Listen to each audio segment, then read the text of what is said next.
belajar. Halo Kak, pakai Roblox. Oh iya. Kita bumbuin ayam dulu guys. Mommy baru aja membeli ayam bro. Ini bentuk daun jinten yang udah jadi bubuk ya guys. Jadi masak. Sering banget pakai kemangi juga. Ini aku sebenarnya mau kasih lihat ke kalian, jangan jijik ya guys. Ini apa ya? Kayak gini lah guys nih. Jadi sama mommy dan nenek itu dikumpulin kayak misalnya bekas-bekas hewani.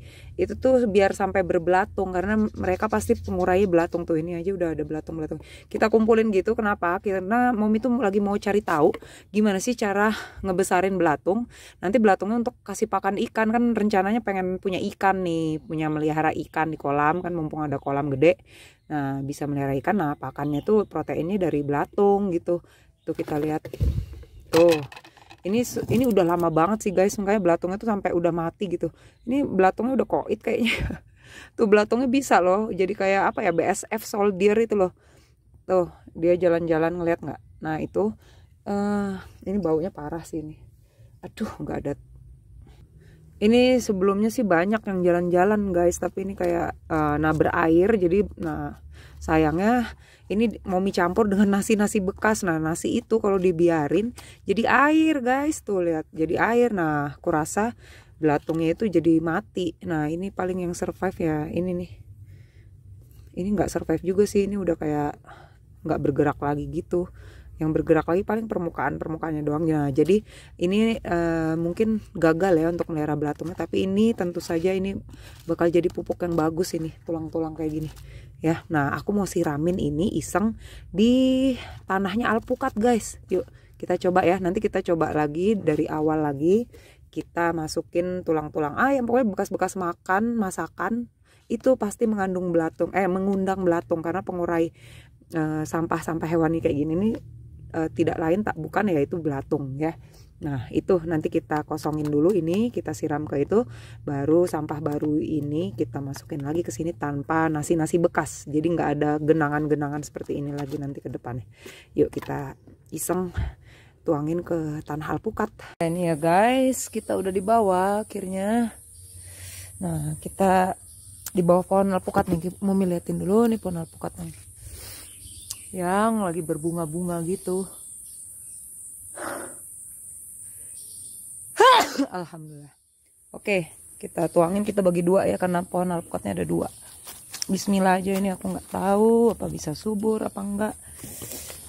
Ini ngasal-ngasal aja. Soalnya yang aku tahu kan pupuk apa ya, pupuk ini nih apa, hewani ini mengandung fosfor ya. Aduh beratnya rek, ya Allah Gusti, berat. Aduh. Oke, ini yang pohon alpukat, yang satunya kita sebar aja guys. Nanti kita siram ya. Tuh udah penuh kan air. Aduh, ini jijik baunya. Sumpah bau. Jangan sampai overdosis nih. Muncrat ke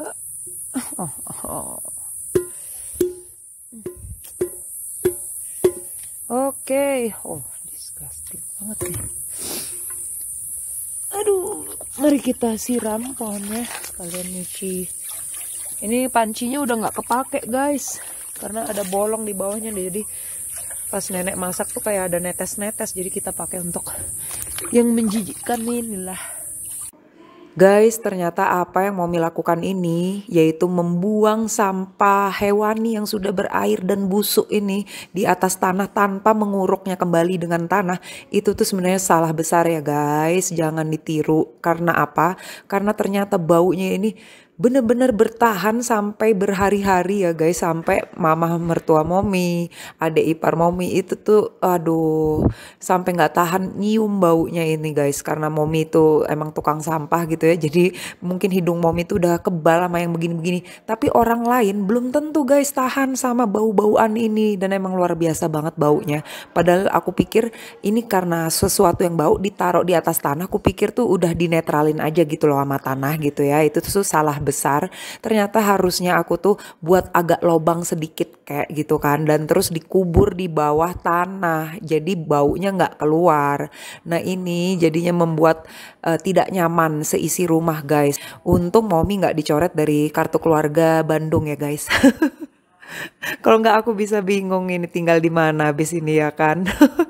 Nah, tapi setelah ini Momi belajar kalau mau numpukin sampah yang bau ya, harusnya dikubur dengan tanah lagi atau sekam bakar atau sekam mentah whatever deh, pokoknya harus ditumpuk. Tidak ditaruh begitu saja di atas permukaan tanah. No, no, no. Dan kita lihat dampak besar berikutnya, apakah bisa diridhoi Allah untuk membuat alpukat ini berbuah ke depannya. Kita lihat sama-sama, kita nantikan sama-sama ke depannya ya guys. Oke guys, setelah berurusan sama yang bau-bau neraka tadi ya guys, sekarang kita beralih ke urusan mobil ya guys.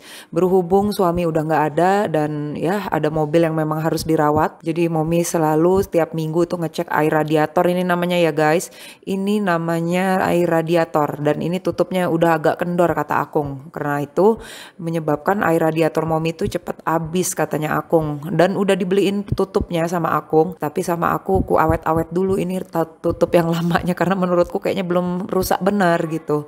Tapi ya udah nanti akan ku ganti sih Kung, tenang aja.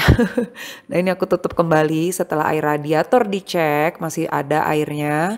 Momi tuh orangnya panikan ya, sangat-sangat panikan, dan apalagi misalnya aku tuh kayak kebayang banget ini udah nggak ada Dedi ya, dan suatu waktu kalau di jalan aku tuh kenapa-kenapa, amit-amit ya Allah, sampai misalnya air radiatornya habis atau berasap mesinnya atau apa, itu aku udah pasti sih aku bakal lemes banget. Makanya aku menjaga banget, waspada banget kalau jangan sampai kejadian kayak gitu ya kan. Beralih ke air kondensat ya guys. Nah ini setiap minggu kutemukan habis gitu airnya. Jadi aku harus isi dengan air ledeng biasa. Ini air sumur karena mama mertua nenek itu tidak memakai air pump ya. Jadi ini air sumur kita aja. Terus kita isi. Nah kalian-kalian yang punya mobil Vios 2003 boleh juga ngeceknya kayak Momi kayak gini guys. Jangan sampai air radiator tuh dibiarkan habis ya. Soalnya itu bahaya banget, nanti bisa turun mesin gitu loh. Sebenarnya suami Momi itu semasa hidupnya nggak jaga-jaga banget juga sih kayak Momi lakuin ini. Dia malah cenderung cuek dan bahkan juga nggak begitu mengerti bagaimana komponen-komponen mobil yang harus dicek berkala guys. Yang beliau tahu itu pokoknya harus dibawa aja mobilnya ke tempat servis mobil yang resmi di tanggal-tanggal yang memang sudah disediakan. Padahal kan setiap minggunya kita harus ngecekin air-air radiator, oli segala macam ya guys. Dan mobil ini tuh sempat kondisinya kritis juga guys. Di saat bersamaan suami Momi itu juga kritis di rumah sakit. Ketahuannya tuh begini guys, ketika mobil kita parkir aja di lapangan parkir rumah sakit, Momi kan nungguin suami Momi di ruangan rumah sakit. Nah tapi untungnya Akung inisiatif untuk ngecek mobil di lapangan parkir. Nah betapa kagetnya Akung bahwa kondisi mobil itu udah sangat-sangat parah. Kaki-kaki mobilnya itu sudah kayak tidak mencekram rodanya gitu guys. Jadi umpamanya kalau mobil diajak ngebut-ngebut tuh mungkin rodanya bisa ngelinding sendiri guys. Dan juga kondisi oli juga udah tinggal seujung kuku.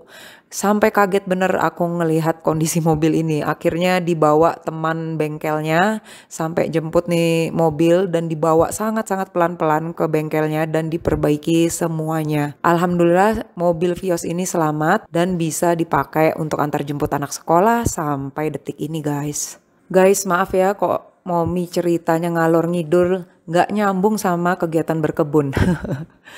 Yaudah sampai jumpa di next episode. Jangan lupa tanam apa yang kamu makan dan makan apa yang kamu tanam. Assalamualaikum warahmatullahi wabarakatuh.